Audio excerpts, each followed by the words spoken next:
welcome to UAT Time within the United Countries Special by First Ukraine. You can find us on the frequencies available on our website, firstua.com. I'm Sergey Velichanskiy. And I am Olivier Vedrine. UAT Time is dedicated to bring Ukraine and Europe closer to each other by introducing a relic trend to the rest of the world. We hear so many talks on the importance of having fresh blood and new faces on the political Olymp of Ukraine. So we decided to interview one of the representatives of the new generation of Ukrainian politicians. Our guest today is Vira Konstantinova, co-founder of a school, Politician 3D. Welcome. Welcome. Welcome. Thank you for joining us for a cup of tea. Thank you for invitation. Yes. So what is this? Politician 3D. What is this school? It's a young project. We are only 1 year. We'll celebrate it in November. It's a not new school. It's a school. It's an educational project. I hope that our participants of our events will have the necessary knowledge for their future political career. That's why we decided to organize such an initiative. Who is studying there? Different people who wants to be more active in civil life of our country, and people who are ready to take responsibility for the future of their country, of our country. Is this like a political school? Not like political. Also, of course, it includes a political component, but in public speaking, for example, we also have trainings on public speaking, and we have different lectures with famous Ukrainians, with professionals in diplomatic sphere, for example, in political sphere. That's why it's a great opportunity for new generation, new blood to participate in social life, in civil life, to be active. How many people participate? We have the most around 20 people. They participated in training on public speaking, and we have 10, maybe 15 people. They are participating in different lectures, seminars. And this is for free, or they have to pay something? Yes, it's on free, on volunteer basis. That's why we have to seek the finance for our initiatives. But we hope that it won't be commercial project. Okay. I don't want that. Right. Well, I would like for us to get to know you a little better, because one thing that I've noticed, you're a scientific researcher, PhD candidate in Mariupol State University. I have been a researcher, but according to the latest developments, according to the situation, I have studied for 1 year at Mariupol State University, specialty political institutional processes, and I hope I will achieve a PhD nearest future, because I have to write my dissertation thesis on this. In what field, what area?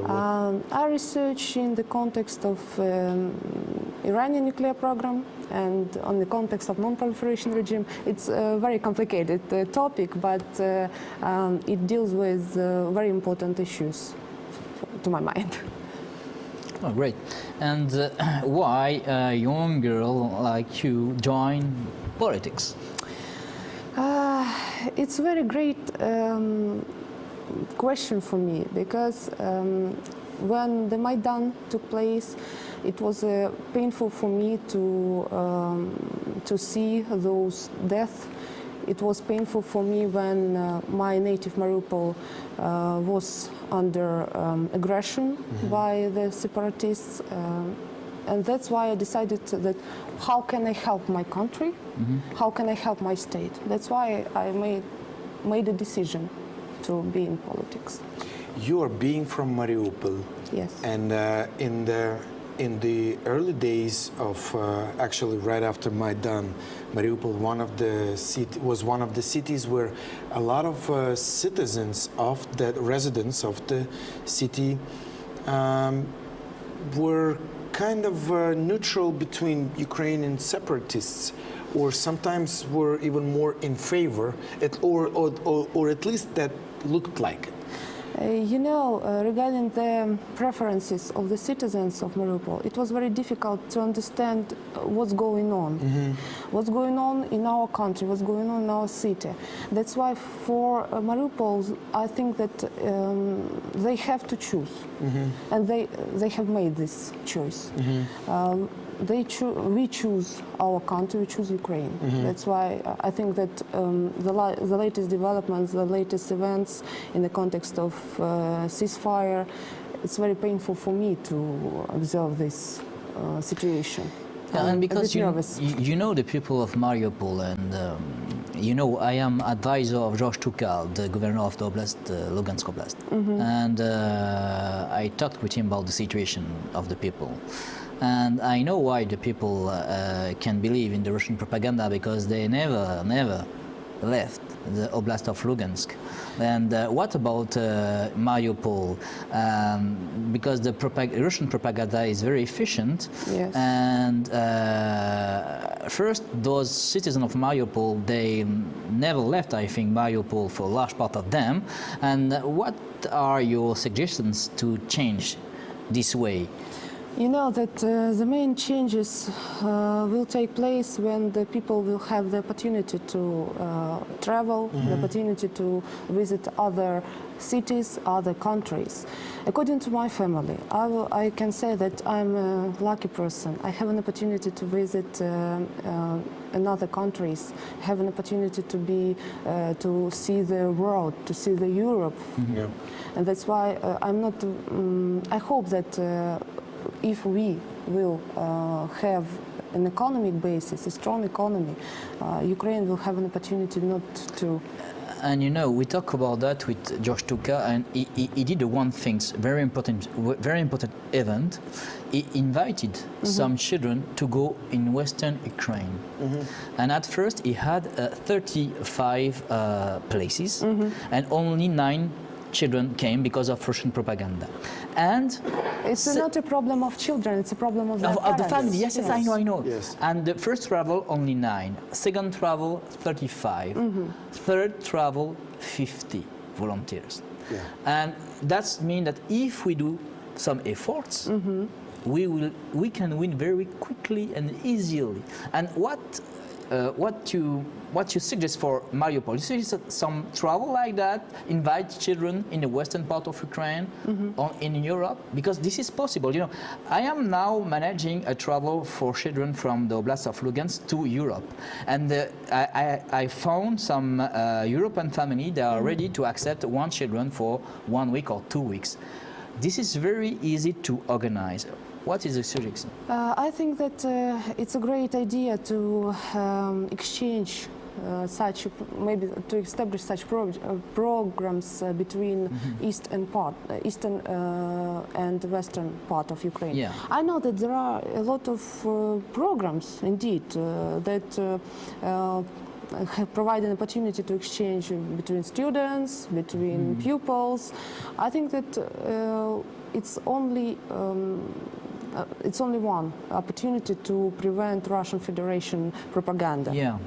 That's why I think it's very important for us to help such programs to be in the Ukrainian reality.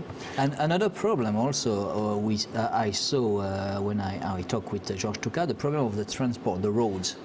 Yeah. If you have bad roads to go to Western Ukraine or to go to Europe, this is not an invitation for those people to come here and to see Europe or to see Kiev or to see the western part of Ukraine.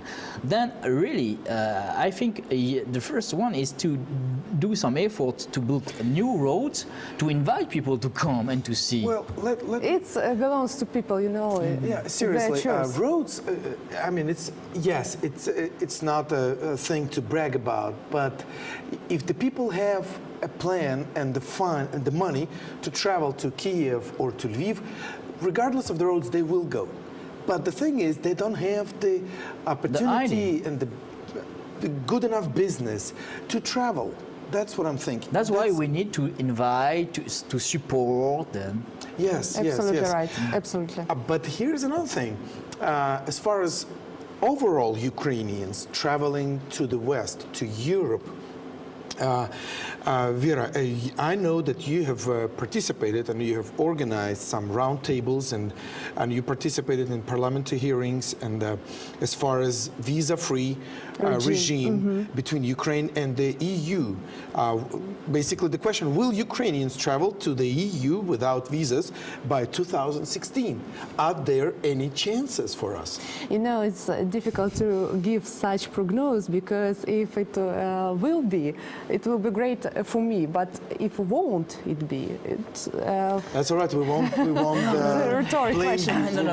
But I think that we have all necessary technical and political support from the European Union in this context. That's why we should realize that everything depends on us, according to our efforts, according to our desires, maybe to make this process more intensive. But are there any tangible deadlines or goals that we need to achieve in order for us to get the visa-free regime? Unfreeze this situation. I understand you because it's rather complex situation in this context, because I know that there are a lot of roundtables, a lot of discussion about the terms, about the conditions of the achievement visa-free regime for Ukraine in 2016. I understand only one thing, that in the context of visa-free regime, we should realize all risks that we have to react on them, and the Europe also have to react on them, especially in the context of migration crisis. That's why I hope that in 2016 we will have a positive decision on this issue. But we should realize that not everything depends on us in the context of global policy. Some kind of issues depends on the European officials, on their readiness to help Ukraine, to provide some technical support, some advices also. In this. Yeah, but you know, Jean-Claude Juncker said a few weeks ago that he is in favor of visa before the end of this year. Free visa before the end of this year. Jean-Claude Juncker, President of the European Commission. To European Union. Yeah. I have read a lot of positive and he said that to your context. president. He said that to your president. That they have a positive decision, yeah? Okay. Well, because whether it was this morning, I read an article that Canada is going to be probably one of the first ones to liberate the visa situation with Ukraine. When I was on Maidan, Canada was the first to did some sanctions. Well, but they were the first ones to help us with the uniform. Yeah, the first. So, but it's a good tradition for Canada to be first in a lot of good things. I think that Canada can be first because we have a large Ukrainian diaspora in Canada. That's why I'm not surprised of this decision. And you know that this Ukrainian diaspora in Canada is very efficient, very, very efficient. It's the biggest one. Absolutely right. And the result is that the Canada is the first. That's why I won't be surprised. Yes, okay. So, yes, because logically, you know, the Euromaidan started because of the desire to move towards Euromaidan. And now the enemies of Euromaidan say, okay, so now what have you achieved? You know, you've had the revolution, but Europe doesn't want you. So that's why... Logically, that's another thing that we kind of expect for the year.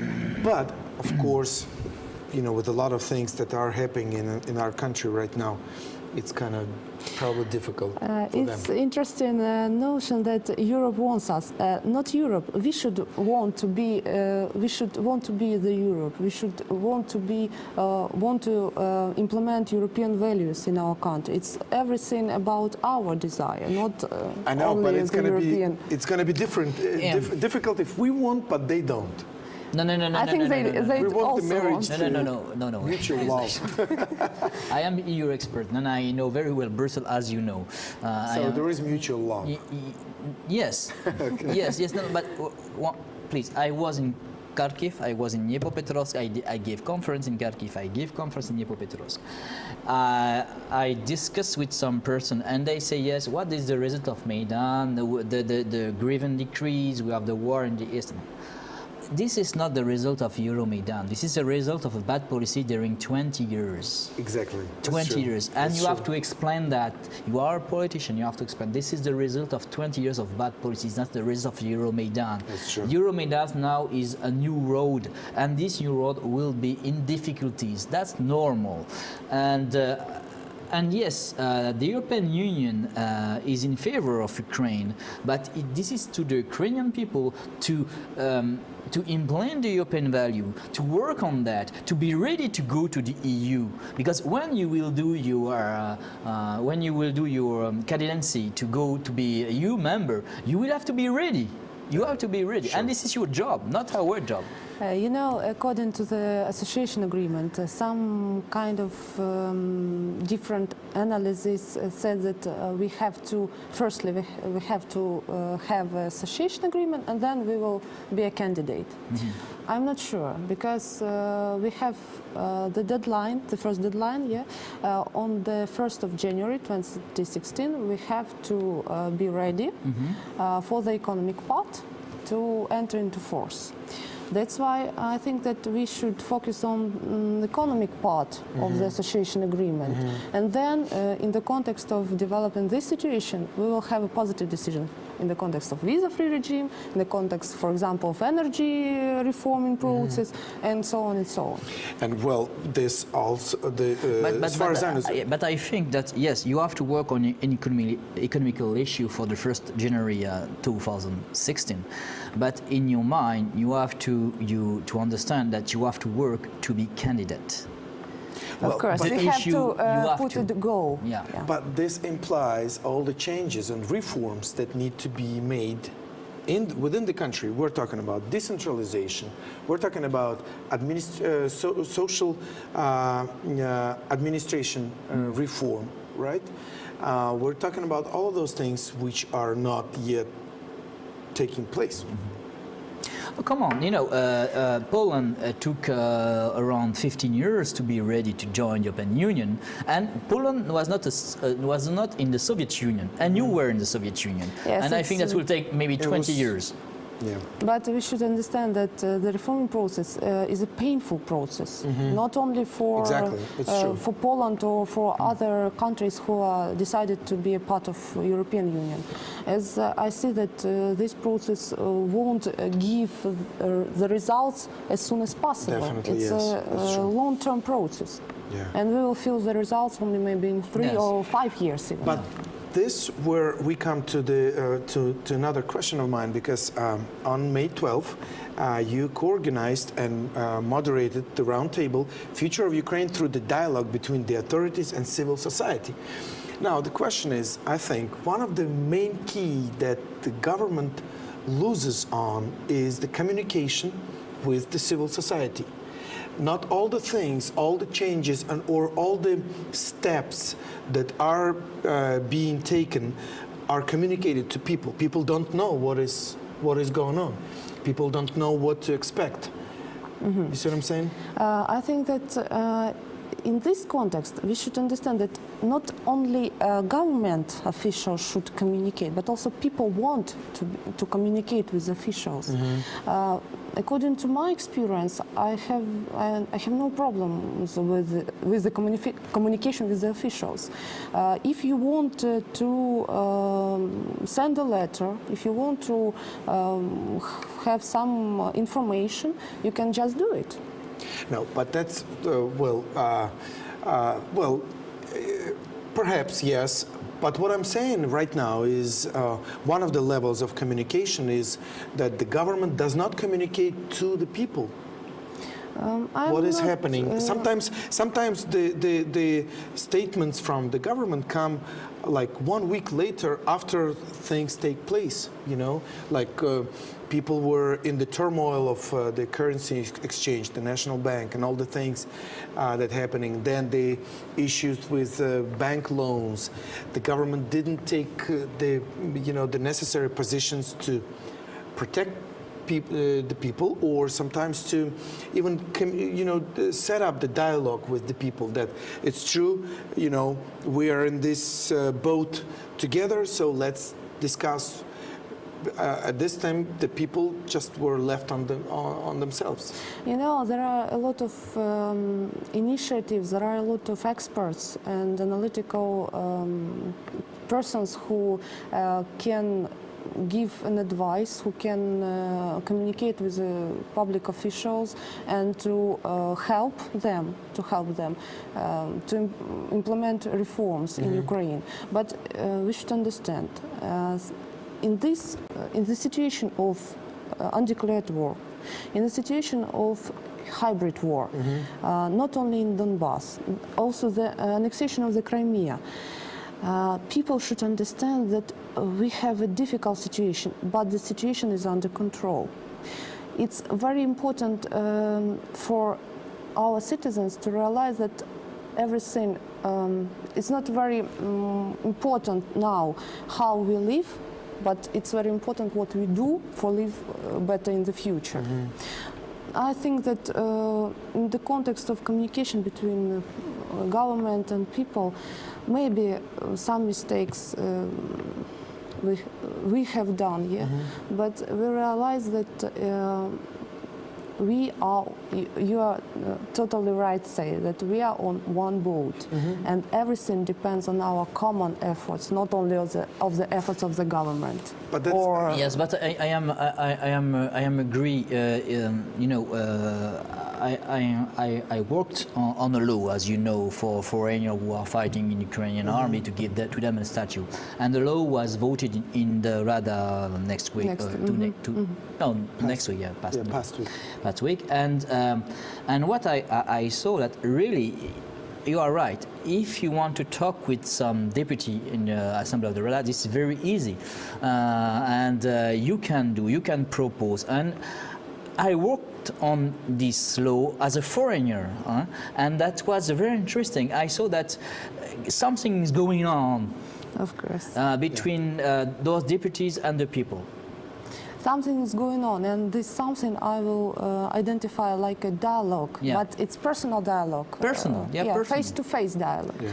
But maybe in common strategy of the communication between government and not only government, we understand in common, it's important to help people, to talk with people. I have so many friends that are candidates on local elections, and they go to the streets and talk to their voters. Now, with the elections coming up, that's what they do, and that doesn't surprise. I mean, yes, some of them are good and they will always be open for the people, but we know some that do this only, 2 weeks prior or 3 weeks or months prior to the elections. But what I was trying to say by the communication is that maybe there is something more that needs to be done for the government to not to just say everything is right, everything is bad, but to be more quick on the assuring people that all right, this happened because of this, and these are the solutions, or we're working on it. We're right here. We are working on solutions. Absolutely right. We're here. But the communication, you see, I'm sure, I know that, yes, as soon as things happen, there's, committees of Verkhovna Rada, and there's a lot of, ministries, relative ministries are meeting, even sometimes all night long, discussing things, but people don't know that. And so sometimes people feel like we're here, and the government is over here. They're all doing some things for themselves, and we just hear only that they want to increase, taxes or whatever. They want to change things here and things here, and of course then a third party comes in and says, you see, they're bad, and we told you that. That's why we want to be elected, because we will make you happy.